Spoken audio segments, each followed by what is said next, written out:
बिस्मिल्लाहिर्रहमानिर्रहीम। अस्सलाम वालेकुम व्यूअर्स, आप देख रहे हैं डाइनिंग। और आज हम रोटी बेले बगैर झटपट से बहुत ही मजे के क्रिस्पी और crunchy budget friendly chicken crabs बना रहे हैं। आप इन्हें टी टाइम्स के अलावा मेहमानों को भी सर्व कर सकते हैं। रेसिपी पसंद आए तो चैनल को सब्सक्राइब कर दें, बेल आइकन को ऑल पे कर देने से आपको वीडियो का नोटिफिकेशन सबसे पहले फ्री में मिल जाएगा। सबसे पहले हम चिकन क्रैब्स के लिए फिलिंग तैयार कर लेते हैं। ऑयल इसमें बहुत कम मिकदार में जाएगा, यानी सिर्फ 4 टेबलस्पून में हम 1 खाने वाला चम्मच लहसुन अदरक का पेस्ट शामिल करें। लहसुन अदरक पे जैसी हल्की सुनहरी रंगत आ गई, साथ ही हमने 1 कप चॉप किए हुए प्याज डाल दिए हैं। प्याज की जगह आप 1 कप चॉप की हुई बंद गोभी भी शामिल कर सकते हैं। चिकन को पहले से उबाल के रेशा रेशा कर लिया था, ये 1 कप भर के लिए है, साथ ही आधा कप मजीद शामिल कर लेते हैं। फिलिंग में हमेशा ऑयल कम मिकदार में जाता है, सो इसे बिल्कुल लो हीट पे रखते हुए 2 खाने वाले चम्मच सोया सॉस शामिल कर रहे हैं। इससे चिकन की जो भी स्मेल होगी वो खत्म हो जाएगी। नमक आधी चाय की चम्मच, चाट मसाला पाउडर या अमचूर पाउडर ये भी आधी चाय की चम्मच ही हम इसमें शामिल करेंगे।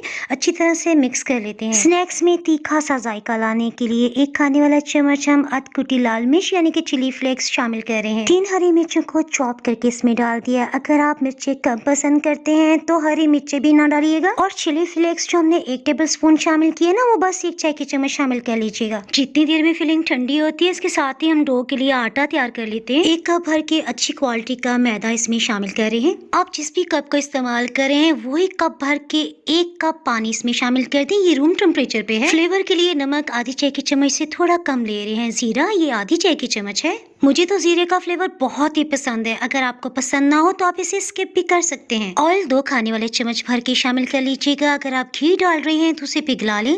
अंडा इसमें 1 जाएगा, ये रूम टेम्परेचर पे है। ब्लेंडिंग जार में, क्योंकि मैं मायोनीज बनाई थी सो मैंने चॉपर मशीन का इस्तेमाल किया। आप इसे ब्लेंडिंग जार में भी बना सकते हैं। इसके साथ ही हम अपनी मेन रेसिपी की तरफ आ जाते हैं। आधी चाय की चम्मच ऑयल डालते हुए टिश्यू पेपर से इसे अच्छी तरह से फैला लेते हैं। पैन को 1 मिनट तक मीडियम लो हीट पे गर्म कर लेने के बाद क्रैब्स के लिए जो हमने बैटर तैयार किया था वो अच्छी तरह से फैला लेते हैं। खुद बहुत से ये शेप डाल लेगा और जो एक्स्ट्रा होगा ना उसे हम निकाल देते हैं। इसके लिए बस एक ही टिप है कि आपने हीट को बिल्कुल लो रखना है। जैसे ही तैयार होगा किनारों से खुद बहुत से ये छोड़ने लग जाएगा।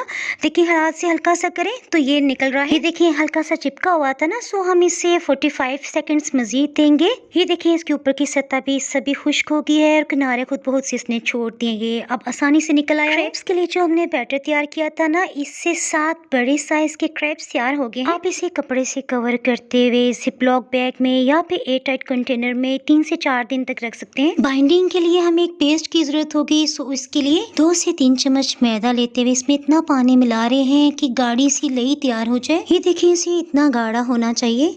फिलिंग का मेज़ा जो हमने तैयार किया इसे बिल्कुल सेंटर में रख लेंगे। एक सिरे को पकड़ते हुए इसके ऊपर फोल्ड कर रहे हैं। इसके ऊपर बाइंडिंग पेस्ट की थोड़ी सी मिकदार लगानी है। थोड़ी सी मिकदार से ही ये बिल्कुल आसानी से फौरन से चिपक जाएगा। अगर आप इस बाइंडिंग मिक्सचर की ढेर सारी मिकदार इस पे लगा देंगे तो जब हम इन स्नैक्स को फ्राई करेंगे ना तो इसमें क्रिस्पीपन नहीं आएगा। फिर से इसके ऊपर की सतह पे हल्का सा ये पेस्ट लगा रहे हैं। आप इसे क्लियरली देख सकें, सो इसे मैंने हाथ में ले लिया है। बस इस तरह से इसे फोल्ड कर रहे हैं। फोल्ड कर लेने के बाद अगर आपको महसूस हो कि हल्का सा कहीं से सिरा उठा हुआ है तो दोबारा से ये बाइंडिंग पेस्ट लगा सकते हैं। ये देखें ये जहाँ से जुड़ा है ना, इसको हम नीचे की तरफ रखते हुए सभी क्रैब्स को तैयार करें। इन्हें क्रिस्पी बनाने की बस 2 ही टिप्स हैं। एक तो आपने बाइंडिंग पेस्ट बहुत कम लगाना है, दोबारा से मैंने आपको दिखा दिया। और सेकेंडली इन्हें फ्राई करते हुए हीट को आपने लो रखना है। जब आहिस्ता आहिस्ता कम आंच पे ये फ्राई होंगे ना तो इनमें बहुत क्रिस्पीपन आ जाएगा। अदरवाइज ये इतने क्रिस्पी नहीं रहेंगे। अगर आपने मीडियम या तेज हीट पे इन्हें बनाया ना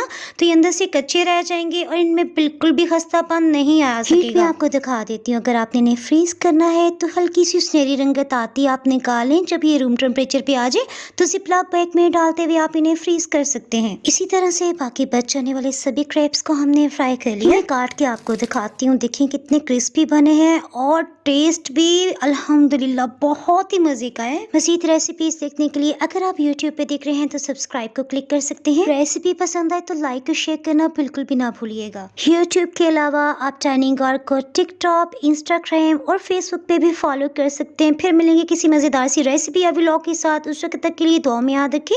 अल्लाह हाफिज।